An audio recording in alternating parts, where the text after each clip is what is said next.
Hello friends, welcome to study कर। मैं हूं आपका दोस्त प्रभाकर। दोस्तों, आज हम डिस्कस करेंगे 28 सितंबर 2021 से रिलेटेड बहुत ही इंपॉर्टेंट करंट अफेयर्स। तो आप इस लेक्चर को बहुत ही ध्यान से सुनिएगा। ये लेक्चर आपके लिए बहुत ही इंपॉर्टेंट है। दोस्तों, इसके अंत में आपसे कुछ क्वेश्चन पूछे जाएंगे, तो उनके आंसर आपको कमेंट बॉक्स में जरूर देना है। चलिए फ्रेंड्स, इस लेक्चर को शुरू करते हैं। और आपको बता दें कि अगर आपको इस लेक्चर का पीडीएफ प्राप्त करना है तो हमारे टेलीग्राम चैनल को जरूर ज्वाइन करिएगा, जिसका लिंक आपको डिस्क्रिप्शन बॉक्स में मिल जाएगा। इसके अलावा आप हमसे व्हाट्सएप के माध्यम से भी जुड़ सकते हैं। हमारा व्हाट्सएप नंबर है 8602 78 69 70। दोस्तों, आज का टारगेट है 200 लाइक का, तो आप लाइक करिएगा और दोस्तों को शेयर जरूर करिएगा। चलिए फ्रेंड्स, बिना समय गवाए डिस्कस करते हैं आज का पहला प्रश्न। तो आज का पहला प्रश्न है, विश्व पर्यटन दिवस यानी वर्ल्ड टूरिज्म डे किस दिन मनाया जाता है? तो दोस्तों, वर्ल्ड टूरिज्म डे मनाया जाता है 27 सितंबर को। दोस्तों, हर साल विश्व पर्यटन दिवस 27 सितंबर को मनाया जाता है और इसकी शुरुआत हुई थी साल 1970 से। तो दोस्तों, 27 सितंबर का दिन दुनिया भर में विश्व पर्यटन दिवस के तौर पर मनाया जाता है, जिसका उद्देश्य होता है यानी जिसका मकसद होता है पर्यटन को बढ़ावा देना। इस साल की थीम क्या थी? तो ध्यान से सुनिएगा, समावेशी विकास के लिए पर्यटन।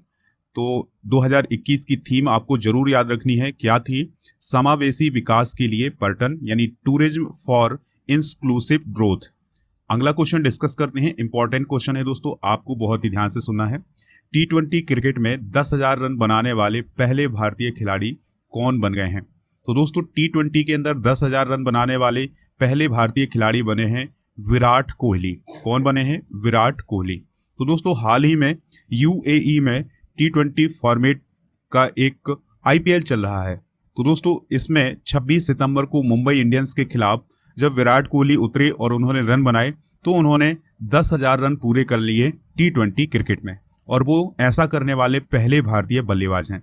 दोस्तों, विश्व क्रिकेट में कोहली ऐसा करने वाले 5वें खिलाड़ी हैं। उनसे पहले वेस्टइंडीज के क्रिस गेल, कीरॉन पोलार्ड, पाकिस्तान के शोएब मलिक, ऑस्ट्रेलिया के डेविड वार्नर ये कारनामा कर चुके हैं। दोस्तों, भारत की तरफ से कोहली के बाद T20 में सबसे ज्यादा रन बनाने वाले बल्लेबाज रोहित शर्मा बने हैं।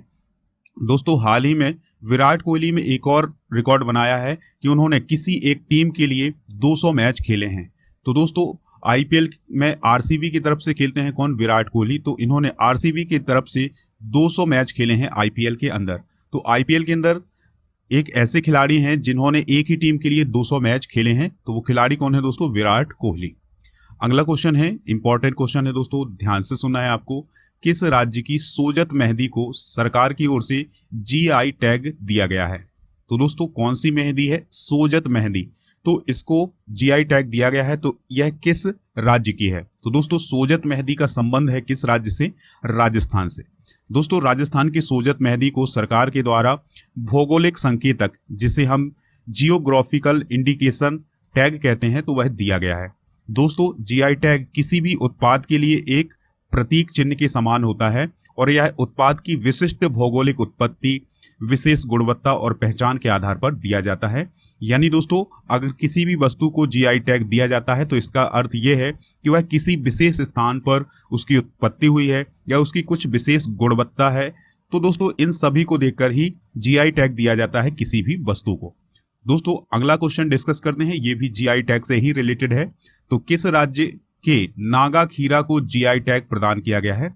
तो दोस्तों, वर्तमान में नागा खीरा को GI टैग दिया गया है और ये रिलेटेड है नागालैंड से। तो याद रखिएगा, बहुत ही आसानी से याद हो जाएगा, नागा खीरा, और इसका रिलेशन किससे है? नागालैंड से। दोस्तों, नागालैंड के नागा खीरे को GI टैग प्रदान किया गया है। नागा खीरा खाने में रसदार होता है, मुलायम होता है और मीठा होता है, और पूरी तरह से जैविक रूप से उगाया जाता है। तो इसकी जो पहचान है ये नागालैंड में है। तो दोस्तों, इसलिए इसे GI टैग दिया गया है। अब बात आई है नागालैंड की, तो नागालैंड के बारे में कुछ बातें डिस्कस करते हैं। दोस्तों, नागालैंड की स्थापना हुई थी 1 दिसंबर 1963 को। इसकी कैपिटल है कोहिमा। याद रखना है आपको, नागालैंड की कैपिटल क्या है? कोहिमा है। और यहाँ के चीफ मिनिस्टर हैं नेफ्यू रियो, जो कि नेशनल डेमोक्रेटिक प्रोग्रेसिव पार्टी से रिलेटेड है। दोस्तों, नागालैंड के मुख्य न्यायाधीश हैं सुधांशु धुलिया। कौन है? सुधांशु धुलिया। नागालैंड के 3 पड़ोसी राज्य कौन कौन से हैं? अरुणाचल प्रदेश, असम और मणिपुर। यहाँ पर लोकसभा सीटें 1 हैं, राज्यसभा सीट 1 है और विधानसभा की सीटें कितनी हैं? 60। तो दोस्तों ये कुछ बातें थी नागालैंड के बारे में। तो याद रखिएगा, नागा खीरा किस राज्य से रिलेटेड है? नागालैंड से रिलेटेड है। अब दोस्तों कुछ जीआई टैग डिस्कस कर लेते हैं। जैसे सिक्किम के डल्ले खुरासानी मिर्च को हाल ही में जीआई टैग दिया गया है। कहाँ के? दोस्तों ध्यान से सुनिएगा, सिक्किम के डल्ले खुरासानी मिर्च को जीआई टैग दिया गया है। दूसरा है झारखंड के कोहबर और सोहराई चित्रकला को हाल ही में जीआई टैग दिया गया है। इसी प्रकार से मणिपुर के काले चावल को जीआई टैग दिया गया है। तमिलनाडु के मुरुगन मंदिर के पंचमीर्थम प्रसाद को जीआई टैग दिया गया है। यानी दोस्तों जो तमिलनाडु का मुरुगन मंदिर है वहां का प्रसाद कहलाता है पंचमीर्थम प्रसाद, तो उसको भी जीआई टैग दिया गया है।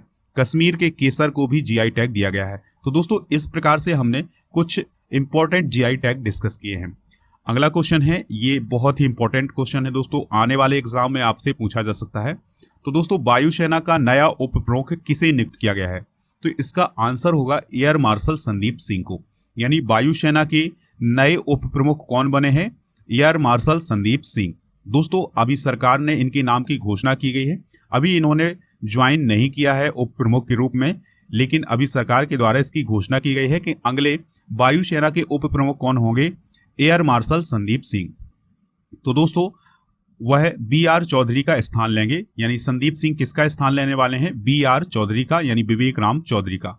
क्योंकि 30 दिसंबर को वायुसेना प्रमुख कौन है वर्तमान में? आर के एस भदौरिया, वो रिटायर हो रहे हैं और उनकी जगह ले रहे हैं वी आर चौधरी। यानी देश के अगले वायुसेना प्रमुख कौन होंगे? वी आर चौधरी होंगे।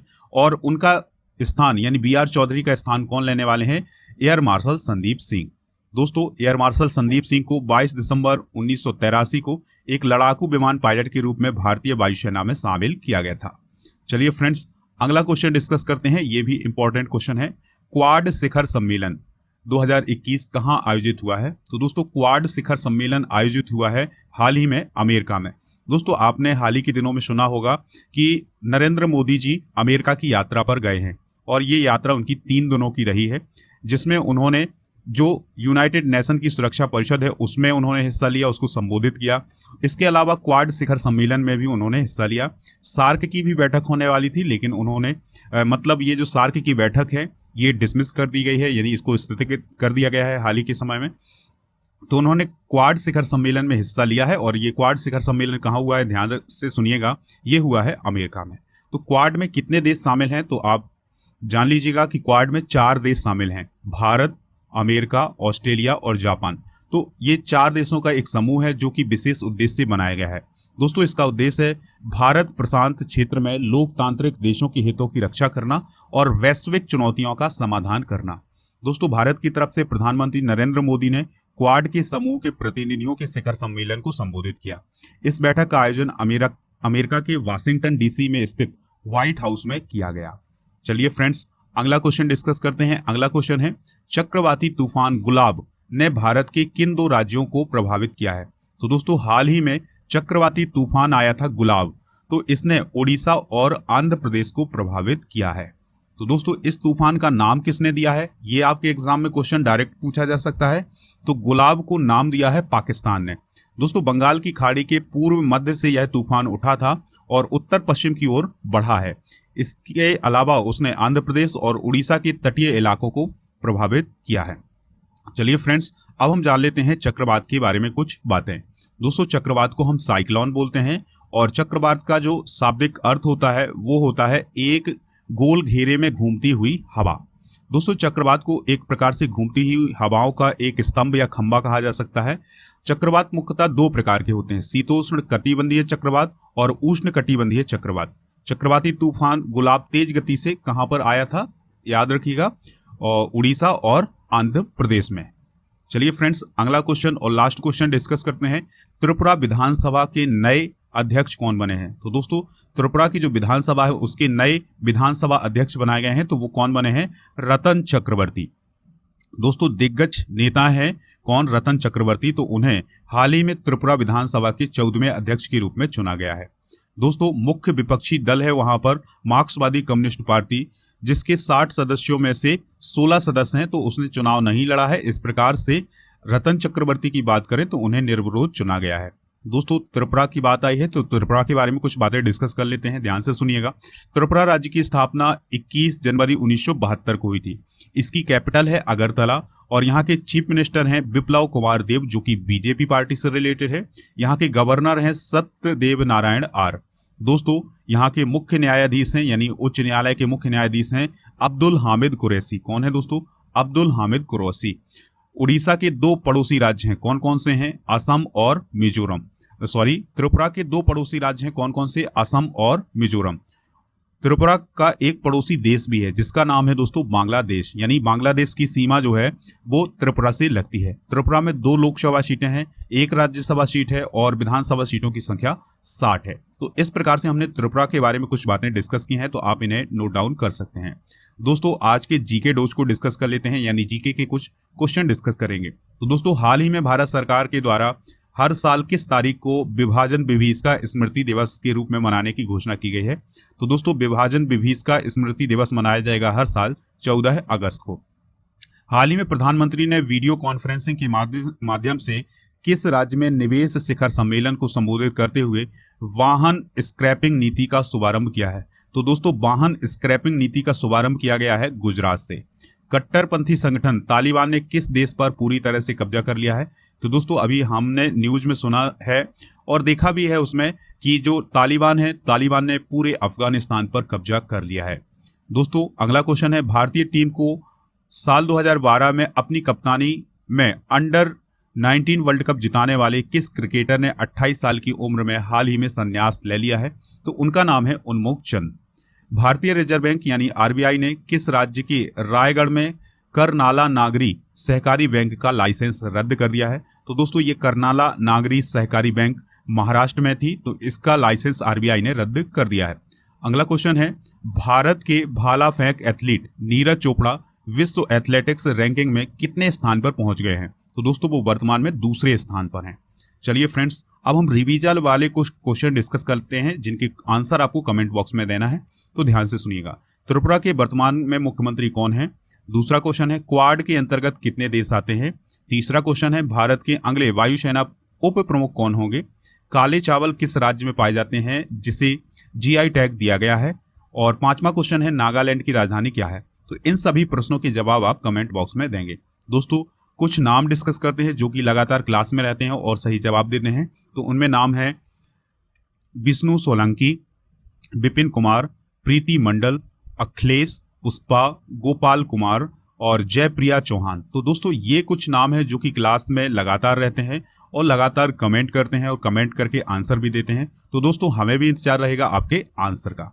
अगर आपने अभी तक स्टडी कर को खबरिया पर फॉलो नहीं किया है तो फॉलो कर लीजिएगा, जिसका लिंक आपको डिस्क्रिप्शन बॉक्स में दिया गया है। दोस्तों खबरिया पर आपको मोस्ट इंपॉर्टेंट ऑडियो लेक्चर मिल जाएंगे। इसके अलावा आपको मेरा मॉडर्न इंडियन हिस्ट्री का ऑडियो कोर्स भी मिल जाएगा।